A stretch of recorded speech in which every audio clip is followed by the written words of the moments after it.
Welcome to this conversation with the Morning Tea Marketing Missus. What we do is we offer valuable tips to help small business owners and sole traders improve their online presence and communicate more effectively to reach a larger audience. For the month of March, we're discussing different ways to celebrate.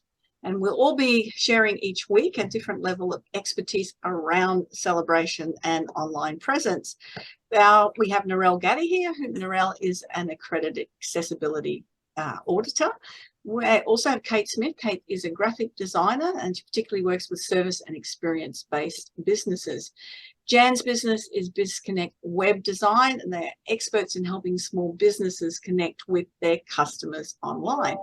My name's Janine Vosper, and what I do is I help business owners and leaders get their words right, be able to deliver their words so that they stand out as an authority in their field of expertise. And that's what I'm going to be doing, is sharing this one on different forms of celebrating your brand. And you know what popped into my head just as I was reading that through is one of the things is reviews. Getting reviews that you can, and actually putting them out there and sharing them with other people. And when I ask for Google reviews in particular, I always ask for a 5-star review. I don't just ask for a review. And I've been told that a 5-star is 80% or better. If someone's 80% happy with your services or better, that's a 5-star review. But to actually ask for a 5-star review, not just a review. And that way, nobody is confused about what you want. And then to ensure that you have the link and send them the link, because everyone gets really busy. And you've got to keep reminding some people sometimes when they promise they're going to do a review that you remind them to please do that again. It's really appreciated, helps your business, helps get the message out there, whatever they enjoy. If someone is so busy you're not getting those reviews, it's great to send a message to them to say, hey, Kate, I know when we work together, you mentioned that you just love the level of confidence that you have now in what you speak. I'd love to have a review. So it really prompts somebody with the right words that they've told you already, but they haven't written down and put into a review. And to do the same for LinkedIn also is to help people with that information. And because a lot of people get very blank. I don't know about you. Does anyone do that? Get a bit blank when someone says, can you write a review? And you thinking, oh, what am I going to write? I love what I saw, heard, did, but I'm not sure what to write. So help people out as much as you can. Ask for a review and then celebrate them. Yes. Put it out there to the world. Let the world know, hey, I just got this awesome 5-star review on Google and this is what it is. And share it across all of your social medias so that people know that other people who have worked for you, what the benefits they've got out of working with you and sharing that out there. If we don't promote ourselves, then guess what? Nobody else is going to do it. Yeah. We need to have a way of standing out. And if you're doing a great job doing something and people are telling you that, then there's ways for the internet to help promote you because you have great reviews across your social media. Now, I use Google reviews because being in business, I have focus on that and LinkedIn as well. But if you're on Facebook a lot and your business is mostly set up in there, we'll get the reviews on there wherever it works for you. But don't forget to share that information out there. Yeah. Janine, with these reviews, what do you do if you get a not so good review? Do you use it? Do you hide it? What do you do? I haven't had any of those. But I understand the question. No, I do understand the question. Yeah. I've used reviews for, booking hotels. And I think we all do that, don't we? Yeah. We look at a place and we see that there might be, and I did this for when we did a lot of travel in Europe, went through and there's 30 great reviews and there's one bad review. Well, guess what? That person was having a bad day or they're fussy or something's gone wrong. I would not pay attention to what that person had said. But you've got to answer every review. That's such an important thing, is respond and thank people for their reviews. If it's not a good one, then go back and ask what was about your service or your product that the person didn't like, and is there something that you can do to rectify? the only bad ones I've seen on other people is someone just being awful. They haven't even used a product or service. I've had complaints from people more than once. And eventually you can ask for them to be removed and shifted if that's not a real client that you've had. But definitely respond to them. That's a good point, Janine, because you can sometimes see, look, we need to read between the line as consumers as well, but quite often you'll see competitors that will go on to, or get their friends to go on to Google and put a bad review. Now, how the business owner responds to that, Google is paying very close attention to, because we've actually seen businesses go out of business because of how they've handled a bad review. You know, you don't go and say, well, go and kiss my hiney, go take a leap, right? And that's what goes on in your mind. Exactly right. That's your inside voice, right? So, whereas we've seen businesses who have responded kindly to a bad review, in the end, it's been, like I was saying, a competitor who got their friend to go and do this bad review.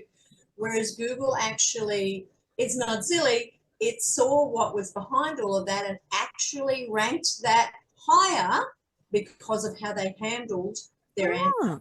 That's interesting. It is very, very interesting. So, you know, Google's not silly, neither are people. So when you see 30 fantastic glowing reviews and you see one that is not a good review, like you said, either they were having a bad day or it's a competitor or their friend putting up a bad review.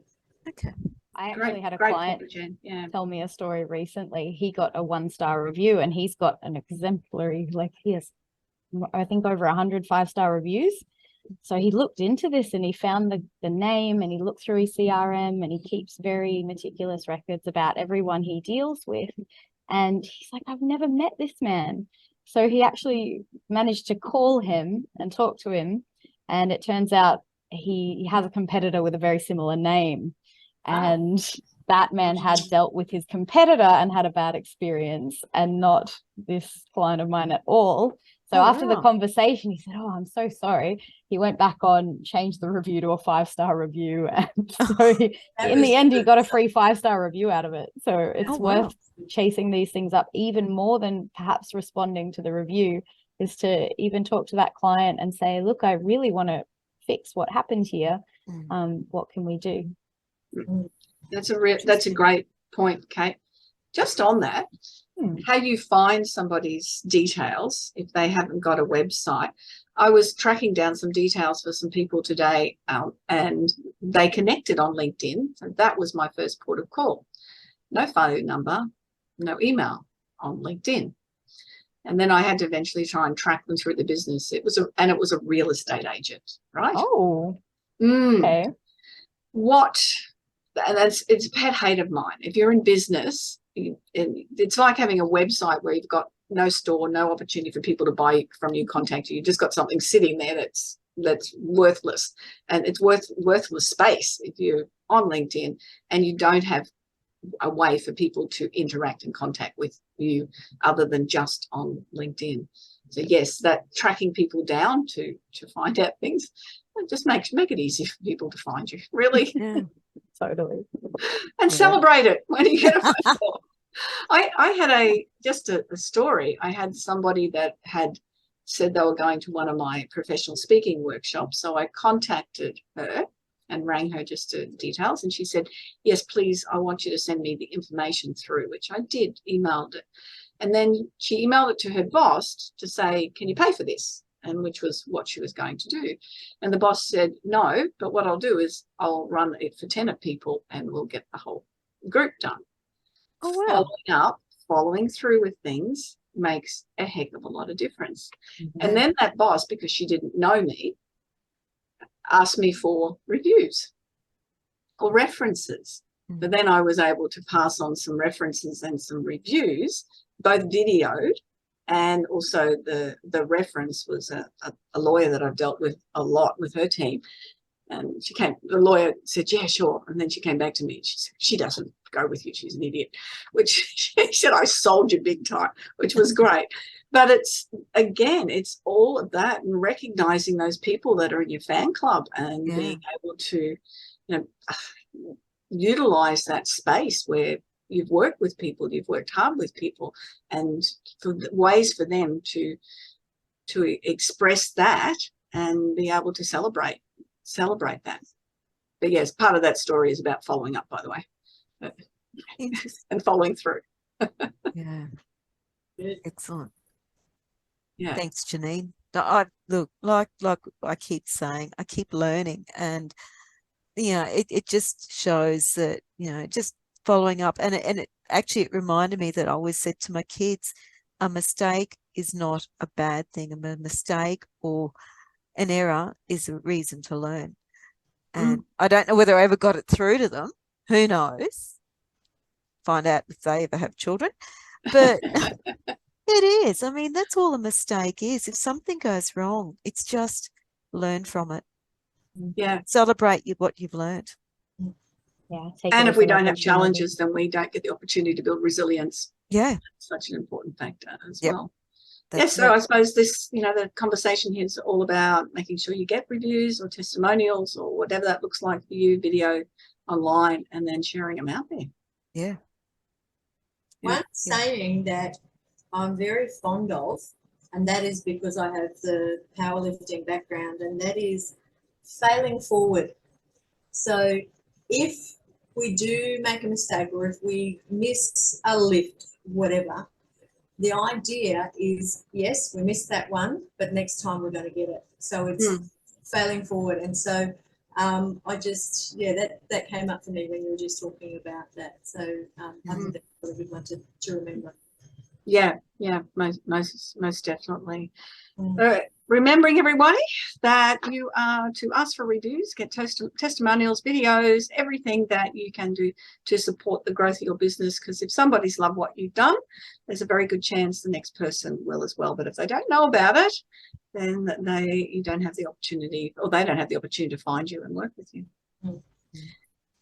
And that's another episode of an episode session, whatever it is we call these conversations.